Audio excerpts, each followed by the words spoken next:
Perkenalkan, nama saya Muhammad Ilham Friana, NIM 6720181191. Nah, di sini saya akan menjelaskan apa itu topologi dan alat jaringan. Nah, kita langsung ke pembahasannya. Topologi jaringan. Nah, di sini saya akan sedikit menjelaskan apa itu topologi jaringan. Topologi jaringan merupakan suatu cara atau konsep yang digunakan untuk menghubungkan dua komputer atau lebih berdasarkan hubungan geometri antara unsur-unsur dasar penyusun jaringan, yaitu node, link, dan station. Nah, biasanya sering kita temukan topologi jaringan itu kalau di lingkungan kita sehari-hari itu kayak di warnet, itu bisa perkantoran, kalau enggak di lab sekolah. Nah, langsung saja kita ke macam-macam topologi jaringan. Sebenarnya itu topologi jaringan itu ada banyak, tapi di sini saya akan mengambil 5, yaitu topologi bus, topologi star, ring, tree, dan mesh. Kita langsung ke topologi bus. Topologi bus merupakan sebuah topologi yang menggunakan kabel tunggal sebagai media transmisi atau kabel pusat tempat di mana seluruh klien dan server dihubungkan, sehingga komputer atau jaringan lain dapat dengan mudah dihubungkan satu sama lain. Nah, kelebihannya, yang pertama, layout kabel sederhana, sehingga instalasi relatif lebih mudah. Yang kedua, kerusakan satu komputer klien tidak dapat mempengaruhi komunikasi antara klien lain. Jadi kayak jika satu komputer rusak, maka tidak akan mempengaruhi komputer-komputer lainnya. Yang ketiga, hemat kabel, sehingga biaya instalasi relatif lebih murah. Yang keempat, penambahan dan pengurangan terminal dapat dilakukan tanpa mengganggu operasional berjalan lainnya. Ya, kita masuk ke kekurangannya. 1. Jika kabel utama atau backbone putus, maka komunikasi gagal. Ya, kita bisa lihat pada gambar di samping, jika kabelnya putus maka komputer lain akan ikut putus. Yang kedua, bola kabel utama sangat panjang, maka pencarian gangguan menjadi sangat sulit. Yang ketiga, kemungkinan akan terjadi tabrakan data lebih banyak. Yang keempat, keamanan data kurang terjamin. Yang kelima, diperlukan repeater untuk jarak jauh.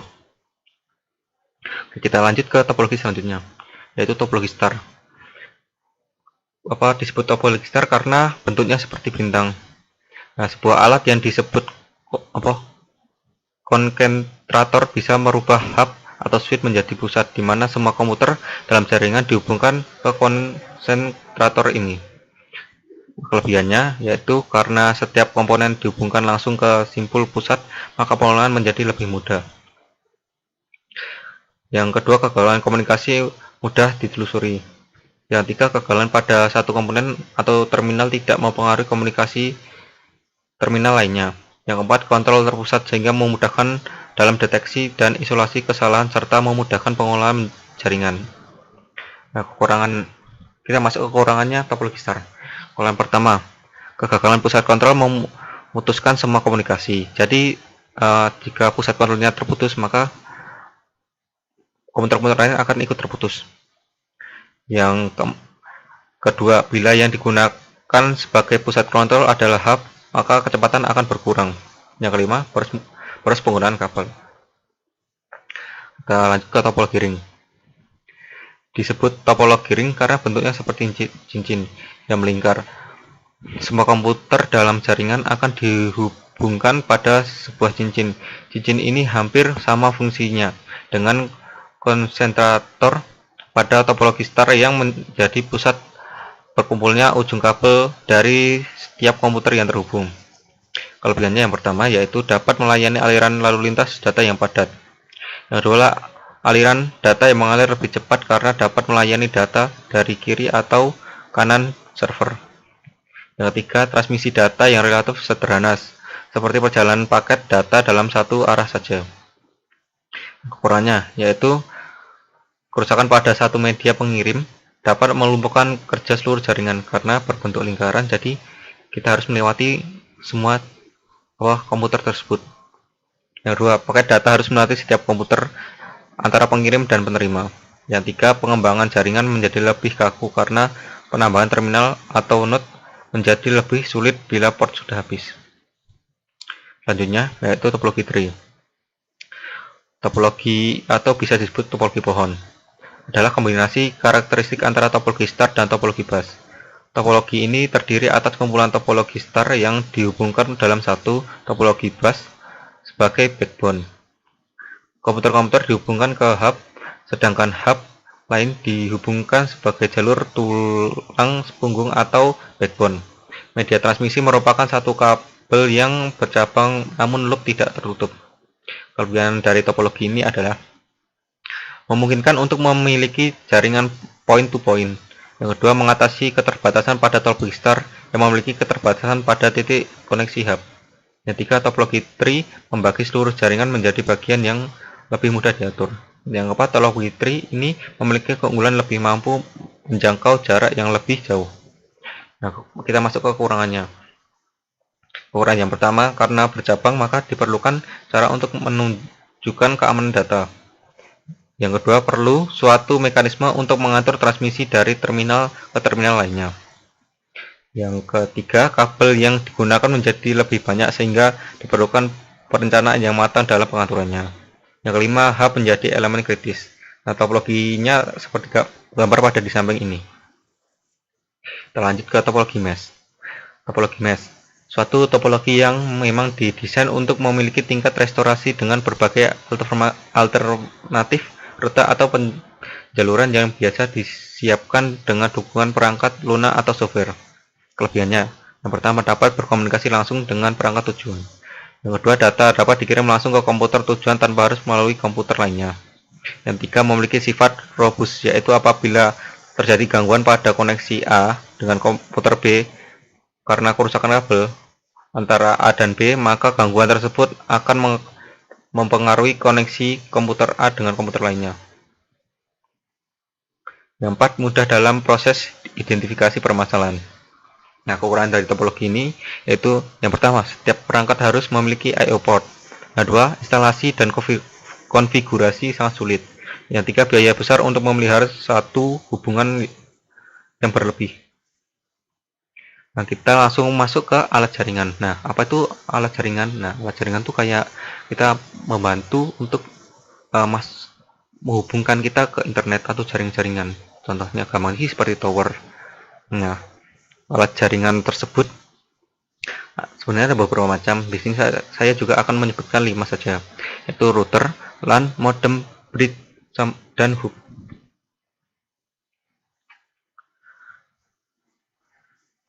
Yang pertama, alat jaringan LAN. Sama halnya dengan perangkat jaringan yang lain, LAN card juga berfungsi menghubungkan dua lebih komputer dengan menggunakan media kabel. Jadi ini alatnya untuk menghubungkan kabel kita ke RJ45 atau LAN kabel. Yang kedua, modem. Modem merupakan perangkat yang memiliki fungsi mengubah sinyal digital menjadi sinyal analog atau sebaliknya. Jadi kita untuk mengubah jaringan komputer terus dipancarkan kembali. Nah, selanjutnya ada bridge. Bridge merupakan perangkat jaringan yang memiliki fungsi memperluas suatu jaringan sekaligus membuat sebuah segmen jaringan. Jadi, seumpama kita batas WiFi kita cuma sampai di depan rumah. Nah, bridge ini akan memaksimalkan kembali jaringan WiFi kita. Jadi, untuk memperluaskan jaringan WiFi kita sampai luar-luar rumah. Yang ketiga, hub merupakan salah satu perangkat jaringan yang bertugas mengubah sinyal transmisi jaringan, di mana hal tersebut dimasukkan agar kedua komputer atau lebih saling terhubung. Jadi untuk menghubungkan jaringan dengan internet. Oke, sebelum kita masuk ke pembahasannya, saya akan sedikit menjelaskan pengertian apa itu IP address.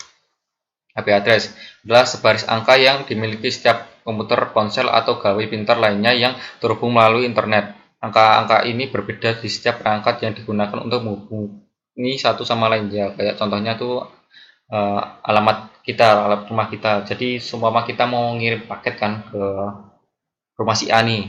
Nah, kalau kita nggak tahu alamatnya, kita nggak bakal paket itu nggak bakal sampai ke rumah tersebut. Nah, maka darilah IP sama dengan alamat itu. Jika kita tidak tahu alamat situsnya, kita tidak akan bisa masuk ke situs tersebut. Nah, kita langsung saja ke macam IP address. Nah, di sini ada dua. kategori IP address, yaitu IP versi 4 dan IP versi 6. Nah, IP versi 4 itu memiliki panjang 32 bit yang terdiri dari 4 kumpulan angka yang dipisahkan oleh titik. Biasanya tuh IP versi 4 paling banyak digunakan. Satu baris IP versi 4 terdiri dari 8 angka biner tersebut juga di setiap oktet. Setiap oktet bernilai maksimal 255. Nah, selanjutnya IP versi 6. Di IP versi 4 kan memiliki 32 bit kan. Nah, beda lagi kalau di IP versi 6, yaitu memiliki 128 bit. Nah, IP address ini belum banyak digunakan secara luas, tetapi diciptakan karena kapasitas IP versi 4 yang kian menipis. Kita lanjut langsung ke kategori lainnya, yaitu ada IP privat dan IP publik. Nah, IP address berjenis privat digunakan untuk komunikasi pada jaringan lokal. Contohnya perangkat yang memiliki maksud saya seperti alamat IP privat adalah laptop, PC, dan ponsel. Masing-masing device tersebut dapat berkomunikasi dengan satu sama lain tidak melalui koneksi internet, tetapi pada jaringan LAN. Contohnya itu seperti kita lab sekolah kita. Nah, itu menggunakan IP privat. Ya, selanjutnya IP publik. Sesuai namanya, IP address dengan jenis ini dapat diakses melalui jaringan internet. Oleh karena itu, IP address publik dimiliki oleh segala perangkat yang diperuntukkan layaknya untuk umum. Selanjutnya, IP dinamis dan IP statis.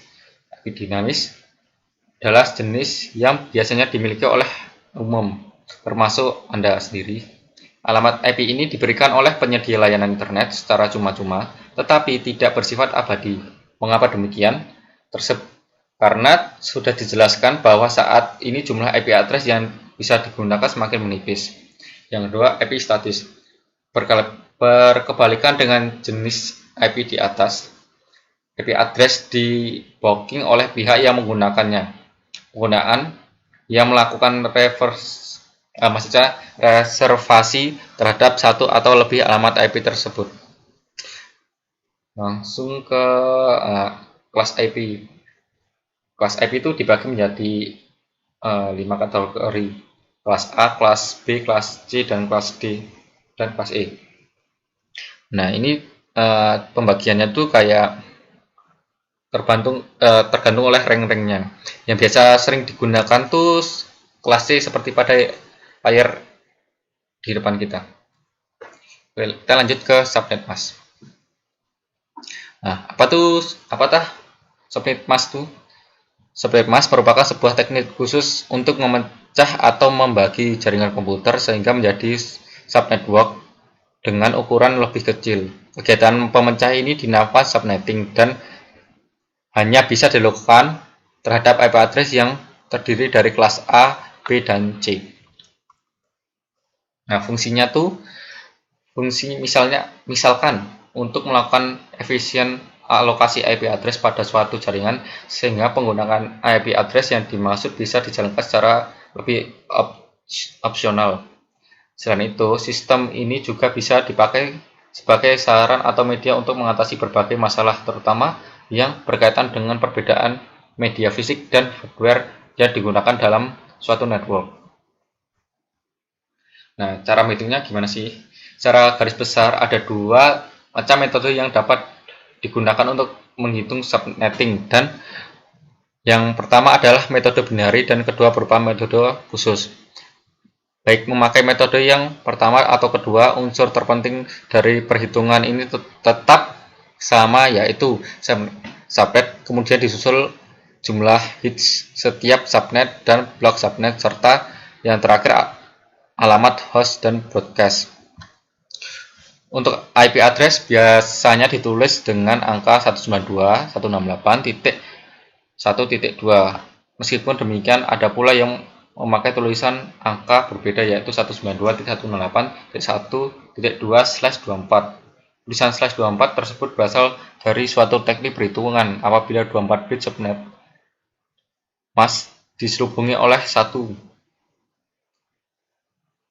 Hal ini mengandung arti jika subnet mask tersebut adalah 255.255.255.0. Metode seperti ini dinamakan dengan istilah CIDR yang merupakan singkatan dari Classes Inter-Domain Routing dan dikenalkan pertama kali oleh IVIT.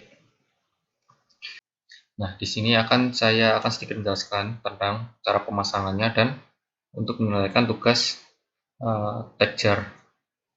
Kita masuk saja. Pertama kita tuh setting routernya, kita masukkan portnya begini. Pertama kita masuk ke HWIC2T, terus kita pasang port ini ke sini. Jangan lupa dimatikan dulu routernya. Nah, di sini kan saya sudah memasang semuanya. Terus kita langsung saja ke pemasangan kabelnya.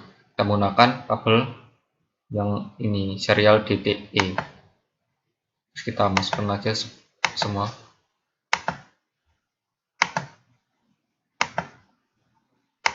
Nah, kita pasangkan gini ke semua routernya.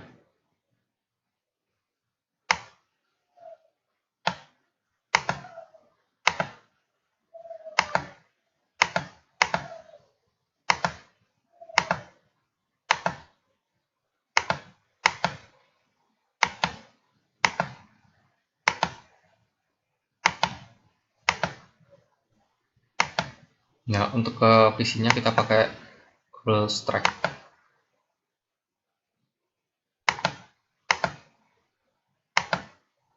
Oke. Selanjutnya kita masukkan IP-nya.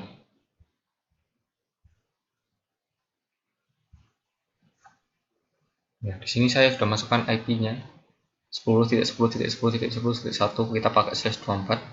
Kita selanjutnya masukkan IP ke router sebelahnya.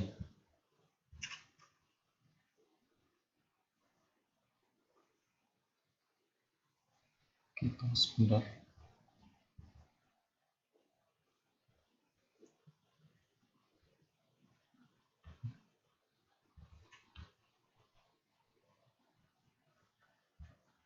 Kita masukkan IP-nya seperti pada soal 10.10.11.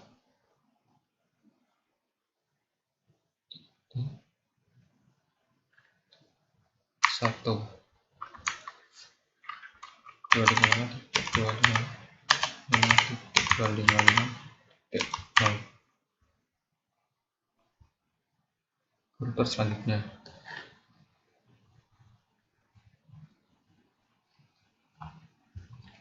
Caranya sama sampai ke isi semuanya.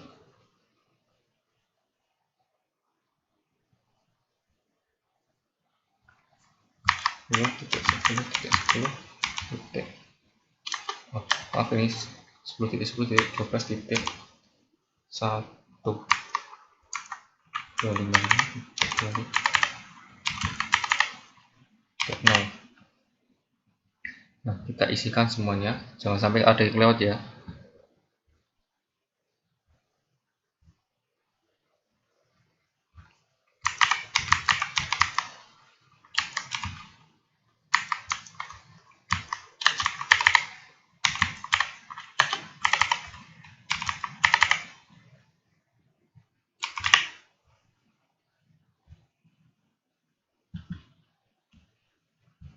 Oke, selanjutnya router selanjutnya juga sama.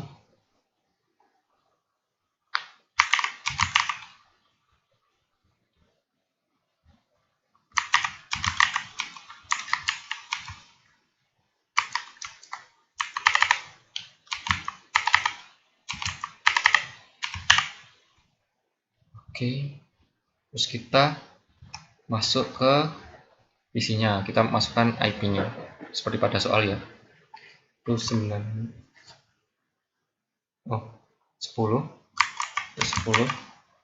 kayak 15 kayak 100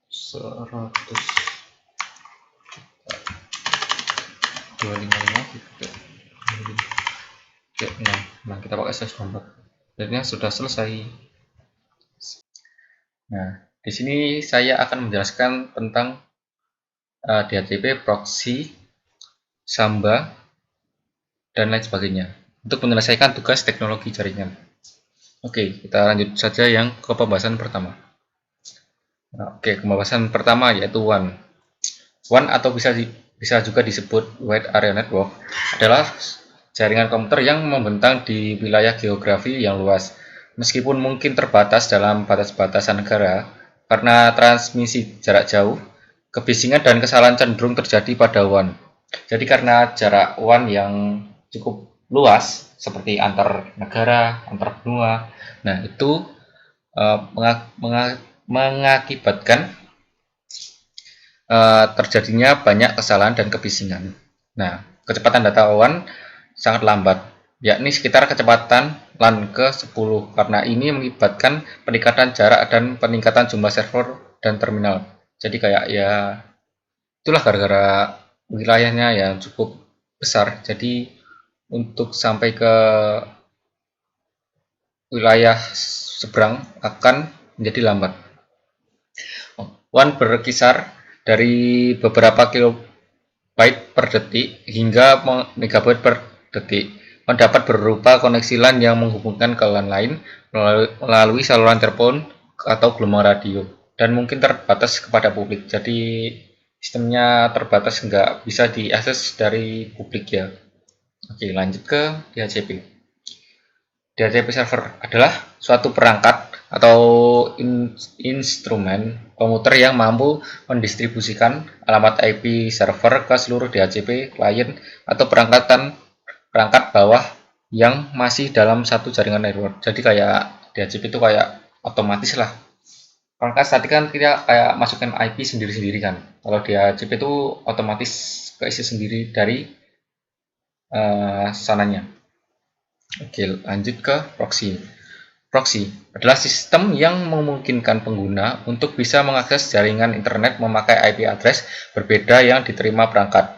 Bagaimana cara kerja proxy server? Nah, sistem seperti ini memanfaatkan proxy server supaya bisa bekerja dengan baik. Proxy untuk server sendiri adalah perangkat atau komputer yang dipakai untuk menyediakan berbagai layanan proxy yang diperlukan pengguna. Kayak modelnya tuh kayak gimana ya? Kayak VPN lah sepertinya. Oke, kita lanjut ke Samba. Samba adalah suatu program yang dapat menjembatani kompleksitas berbagai platform sistem operasi Linux dengan mesin Windows yang dijalankan dalam suatu jaringan komputer. Samba merupakan aplikasi dari Unix dan Linux yang terkenal dengan SMB atau Service Message Block Protocol. Protokol Samba memungkinkan server atau Linux atau Unix untuk berkomunikasi dengan mesin klien menggunakan OS Windows dalam satu jaringan. Oh, maaf. Berarti yang kayak VPN tuh yang Samba. Jadi kan untuk kita membatasi pengguna untuk mengakses suatu situs tertentu. Ya, misalnya kayak kita di wifi sekolah tuh biasanya dibatasin kayak kita nggak boleh buka halaman apa, nah itu biasanya begitu. Kita lanjut ke FTP, atau bisa disebut juga File Transfer Protocol, merupakan protokol yang bertugas untuk menjembatani pertukaran informasi di dalam suatu komputer. Jika kamu mengunduh dan mengunggah file, maka semua aktivitas tersebut dapat dilakukan dengan adanya bantuan FTP. FTP bekerja dengan mengandalkan autentifikasi standar yang meminta pengguna komputer memasukkan username dan password untuk bisa mengakses data. Setiap kali kamu ingin mengunggah, ataupun melakukan aksi lain terhadap data dalam komputer, maka diperlukan akses dari FTP untuk perintah yang kamu lakukan. Jadi kayak kita mau mengunggah atau mengunduh dengan aman, kita bisa menggunakan FTP. Oke. Di sini saya ingin menjelaskan tentang GNS3 dan cara membuat topologi untuk tugas teknologi jaringan.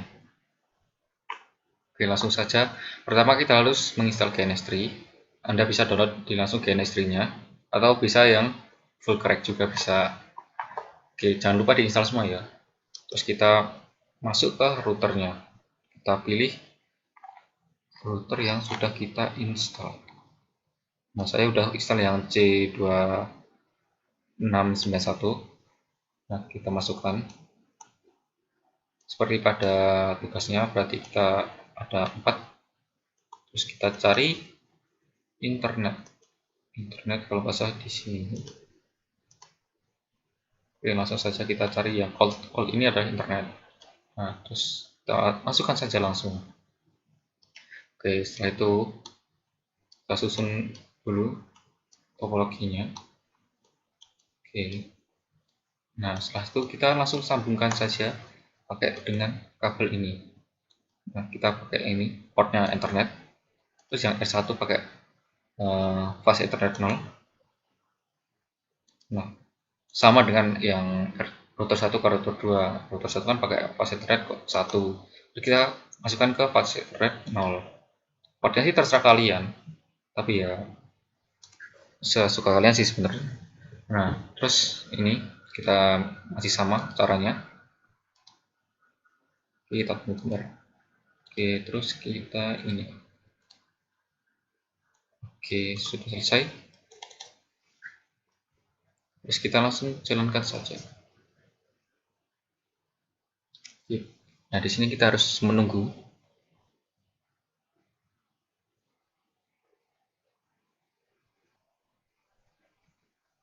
Nah, di sini pastikan koneksi Anda juga lancar. Selesai internet. Dan di sini saya pakai jaringan internet. Kalau pasti putus, pasti gagal.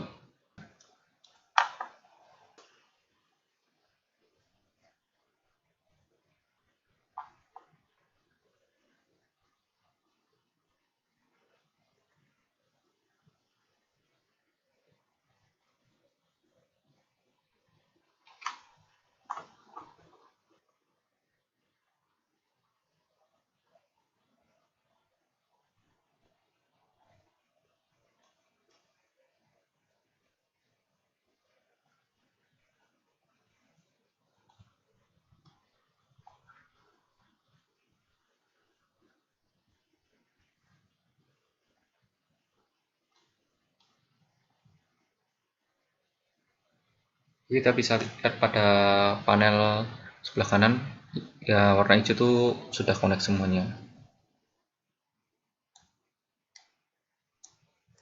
Oke, maaf terjadi kendala. Oke, dan sudah connect ke semuanya dari internet, router 1, router 2, router 3 ke router 4. Nah, di sini saya akan menerangkan apa itu tentang jaringan wireless.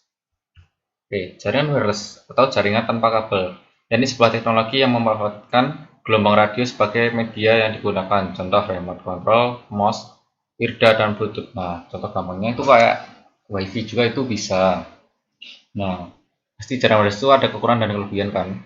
Nah, kelebihan dari wireless itu sendiri yaitu, nah itu tidak ribet. Jadi kita tidak perlu ya kayak mau bawa kemana-mana tuh tidak ribet. Jadi kayak kan kabel kan kita harus kayak membungkus kabelnya dulu, merapikan kabelnya, dan itu tidak usah kalau di jaringan wireless. Jadi kita langsung bawa aja. Tapi kekurangannya tuh bisa juga tuh kita harus mengisi baterainya karena untuk bisa terkoneksi itu harus pakai sumber daya. Nah, sumber daya itu kan kalau kabel kan dari sumbernya itu kayak laptop itu sendiri. Tapi kan kalau wireless tuh harus pakai sumber daya lainnya. Maka dari itulah jadi agak boros sih sebenarnya. Tapi ada plus minusnya juga lah. Oke, lanjut ke teknologi. Terus langsung ke personal area network, itu IRDA menggunakan sinar, Bluetooth menggunakan frekuensi radio. Nah, ini jenis-jenisnya wireless, seperti LAN, MAN, WAN. Oke, LAN. LAN ini adalah local area network. Nah, itu suatu jaringan yang meliputi kayak lokal lah, seperti contohnya ya kita pada lab komputer. Jadi kita bisa terhubung satu komputer dengan komputer lain dalam lingkup lab itu. Jadi kan ruang lingkupnya kecil. Nah, di sini juga ada kurang sama kelebihan sih. Kalau di Lansu kelebihannya ya lebih cepat lah, karena kan cuman jaringannya tuh apa namanya cuma lingkup kecil. Jadi kita transfer file antar komputernya itu lebih cepat dan keamanannya lebih terjamin. Oke, terus ke MAN, Metropolitan Area Network. Nah, dari sini dari lokal kita langsung ke antar kota, yaitu metropolitan. Ya, bedanya dengan LAN apa? Nah, itu jangkauannya. Kalau LAN kan cuma lokal kayak antar lab atau antar gedung cuman satu gedung kan. Kalau metropolitan ini MAN itu antar kota. Jadi bisa kota A ke kota B itu bisa. Nah, itu dapat memudahkan bisnis kita. Nah, kekurangannya tuh memakan biaya yang lebih besar dari LAN. Karena kan jangkauannya yang cukup luas. Nah, akan harus dikeluarkan biaya yang lebih. Nah, kelebihannya apa? Ya, kita dapat transfer file antar kota. Jadi kita lingkup yang luas, tidak seperti LAN. Oke, selanjutnya ke WAN, Wide Area Network. Nah, kalau WAN ini bedanya dengan MAN sama LAN tuh, kalau LAN kan lokal, kalau MAN kan antar kota. Kalau WAN itu antar benua. Jadi ya antar benua atau negara. Nah, kelebihannya tuh ya kita bisa transfer atau berbagi file itu secara luas. Tetapi kekurangannya file yang diakses akan dibatasi oleh user-user tertentu. Jadi user tertentu saja yang bisa mengakses file-file yang ditransfer oleh WAN. Tetapi karena jaringannya lingkupnya cukup luas antar benua atau antar negara. Nah, ini jaringannya mudah terkena phishing atau hack dari orang-orang yang tidak bertanggung jawab. Oke, selanjutnya, nah ini adalah topologi dari wireless. Pertama ada ad hoc, yang kedua ada infrastruktur. Nah, dalam topologi ad hoc, komputer yang terhubung melalui wireless tidak menggunakan perantara atau disebut sebagai koneksi peer-to-peer, di mana koneksi jaringan dilakukan secara langsung antara komputer atau laptop. Jaringan wireless ad hoc dapat juga dikatakan sebagai desentralisasi jaringan wireless. Jaringan ad hoc merupakan bentuk komunikasi jaringan wireless yang paling sederhana. Nah, pada jaringan ad hoc, router dapat dengan bebas melakukan organisasi jaringan yang berakibat topologi akan berubah dengan cepat dan sulit untuk diprediksi. Dengan fitur ini, jaringan ad hoc mengalami beberapa tantangan, antara lain multi-hop, mobility, kombinasi jaringan yang besar dengan berbagai peralatan yang berbeda, yang kuat, bandwidth, yang kelima keterbatasan konsumsi baterai. Selanjutnya, jaringan ad hoc juga merupakan protokol routing karena setiap node memerlukan pertukaran data. Nah, jadi ini kayak ya kalau protokol di jaringan tuh kayak undang-undang lah kalau di negara. Kalau di jaringan tuh protokol. Nah, berbeda dengan jaringan infrastruktur, jaringan ad hoc tidak membutuhkan sebuah wireless LAN untuk menghubungkan masing-masing komputer, dan topologi jaringan yang terbentuk adalah jaringan mesh. Berikut adalah beberapa keuntungan dari sebuah jaringan wireless atau ad hoc. Jaringan wireless ad hoc, maaf. Yang pertama, jaringan wireless ad hoc sangat sederhana dalam setupnya. Jadi kayak kita settingnya tuh lebih simpel dari jaringan infrastruktur. Nah, tancapkan adapter wireless ke laptop, komputer, konfigurasi software, dan Anda pun sudah bisa lakukan komunikasi antara laptop. Jadi lebih simpel lah. Yang kedua, jaringan ad hoc adalah jaringan yang murah karena Anda tidak memerlukan sebuah wireless atau access point. Jadi kita harus memerlukan cuman kabel antar laptop, kita sambungin ke satu laptop ke laptop lainnya. Yang tiga, jaringan ad hoc lebih cepat. Rate throughput-nya antara adapter 2 kali lebih cepat daripada antara menggunakan wireless access point dalam topologi infrastruktur. Jadi aksesnya lebih cepat daripada infrastruktur karena antar kabel. Yang kedua, topologi infrastruktur. konsep jaringan infrastruktur di mana untuk membangun jaringan ini diperlukan wireless LAN sebagai pusat. Wireless LAN memiliki SSID sebagai nama jaringan wireless tersebut. Dengan adanya SSID, maka wireless LAN itu dapat dikenali. Pada saat beberapa komputer terhubung dengan SSID yang sama, maka terbentuklah sebuah jaringan infrastruktur. Jadi kita perlu kayak pemancarnya satu untuk menghubungkan laptop satu dengan laptop lainnya. Terlihat bahwa beberapa komputer dihubungkan oleh satu wireless LAN. Di sini topologi jaringan yang terbentuk adalah topologi star, yang pada di gambar ini adalah topologi star. Oke, selanjutnya Anda bisa memperluas jangkauan jaringan wireless dengan menambahkan sebuah access point seperti DAP 2590 airframe dari D-Link atau DWL 77000. Outdoor access point jaringan wireless yang menggunakan wireless access point merupakan jaringan dengan topologi infrastruktur. Jadi kita dapat memperluas jaringannya dengan tambahan access point. Jadi kita bisa kan beberapa access point kan cakupannya ada yang besar ada yang kecil. Nah, itu tergantung Anda untuk memperluas atau memperkecil jaringan tersebut. Nah, tentunya dengan jaringan topologi infrastruktur memungkinkan Anda untuk satu.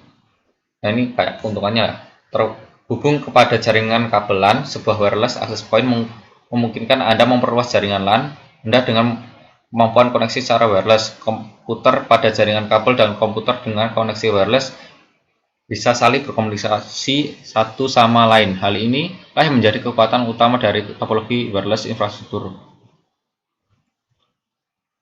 Kedua, memperluas jangkauan wireless Anda dengan jalan meletakkan sebuah wireless access point di antara dua atau memperpanjang jangkauan menjadi 2 kali lipat. Jadi ya nggak kayak jaringan ad hoc yang cuma antar komputer tuh kan pakai kabel tuh nggak mungkin kita bisa panjang banget kan. Nah, kalau di sini kita cuma dapat meletakkan access point untuk memperluaskan area. Yang keempat, menggunakan kemampuan roaming.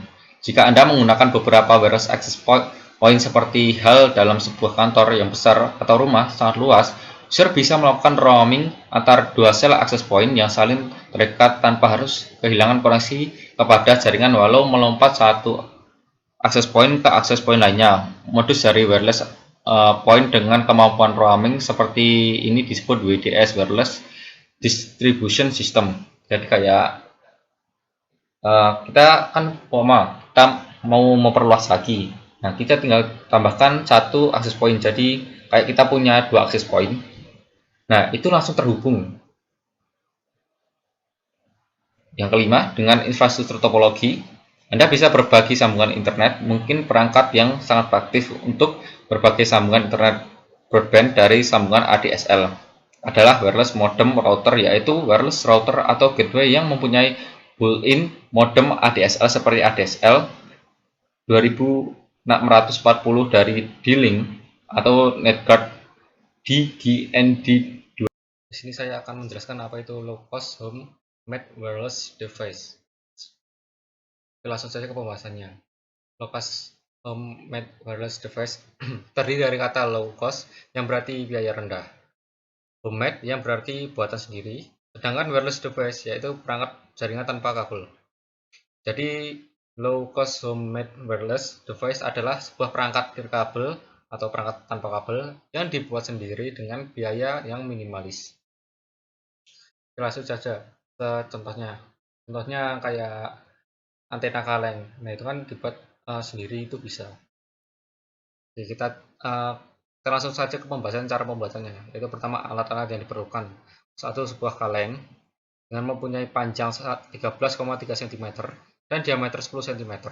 Yang dua, konektor SMA untuk konektor yang menghubungkan kabel dengan card PCM CAA atau PCI WLAN card atau WLAN cardnya. Yang ketiga itu kabel koaksial. Yang keempat, konektor M-plug. Yang kelima, konektor N. Yang keenam, baut dan mur untuk mengencangkannya. Selanjutnya, lempengan pipa kuning dengan diameter 2,5 sampai 4 mm. Oke, Untuk alat-alat bantunya, kita bisa menggunakan gergaji besi atau pisau untuk melubangi atau memotong kaleng tersebut. Yang kedua mistar, yang ketiga lakban, yang keempat tang, yang kelima obeng. Kita langsung saja ke cara perakitannya. Yang pertama, potong kaleng. Potong kaleng Anda jika panjang masih melebihi 13,3 cm, penggunaan gergaji atau pisau. Kalau tidak ada gergaji atau pisau, buatlah lubang menggunakan obeng atau pisau yang tidak ada. Terus bor dengan pinggiran 4,4 cm. Selanjutnya ambil soket TNC, segel kasis atau end connector yang telah disatukan dengan kawat tembaga dan kaleng yang telah dilubangi.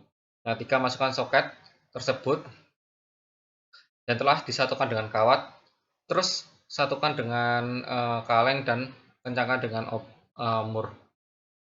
Yang keempat, setelah memasukkan soket TNC tersebut ke dalam kaleng, itu pasangkan soket TNC yang ke kabel maksudnya ke kabel koaksial. Jadi kita langsung saja ke sambungan ke kabel koaksialnya. Terus langkah terakhir yaitu menggabungkan kabel dengan SMA konektor. Ingat bahwa konektor SMA terdiri dari 3 buah benda kecil, yaitu jarum, gelang, dan konektor itu sendiri. Masukkan terlebih dahulu gelang besi dari konektor SMA dengan kabel, kemudian satukan kabel dengan konektor tersebut. Masukkan jarum ke tengah konektor yang nantinya akan dijadikan sebagai penghubung WLAN card. Nah, seperti itulah cara perakitannya. Nah, di sini saya akan menjelaskan apa itu VoIP. Kita langsung saja ke pembahasannya. Yang pertama, VoIP merupakan suatu teknologi yang memanfaatkan teknologi internet untuk melakukan percakapan suara jarak jauh. Melalui media internet, data suara dikonversikan menjadi kode digital untuk kemudian diteruskan sebagai paket-paket data di dalam jaringan tersebut. Nah, kan dalam jaringan itu tidak melalui sirkuit analog telepon seperti biasanya. Kita kayak telepon zaman dulu lah, kayak telepon kabel, menggunakan kabel gitu. Oke, sederhananya didefinisikan singkat dari VoIP adalah suara yang ditransfer melalui internet protokol IP. Selanjutnya, fungsi VoIP sebagai media percakapan suara jarak jauh dengan memanfaatkan jaringan internet. Dengan media internet, biaya percakapan menjadi semakin lebih hemat jika dibandingkan dengan telepon konvensional, apalagi untuk sambungan jarak jauh antar negara.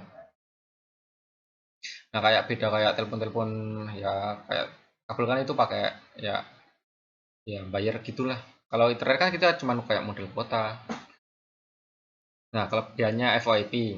Nah, VoIP memiliki beberapa kelebihan yang diantaranya biaya lebih rendah untuk sambungan jarak jauh. Yang dua, memanfaatkan infrastruktur jaringan data yang sudah dilengkapi suara dan video. Yang ketiga, menggunakan bandwidth yang lebih kecil bila dibandingkan dengan telepon lainnya. Yang keempat, memungkinkan untuk disandingkan dengan telepon.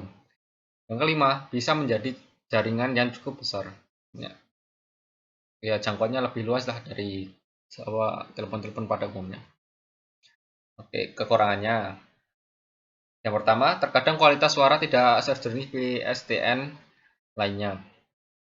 Yang kedua, terdapat sedikit jeda atau delay dalam berkomunikasi. Yang keempat, regulasi pemerintah adanya pembatasan menggunakan VoIP untuk dihubungkan dengan telepon. Yang terakhir adalah peralatannya relatif lebih mahal. Oke, sekian dari saya. Terima kasih.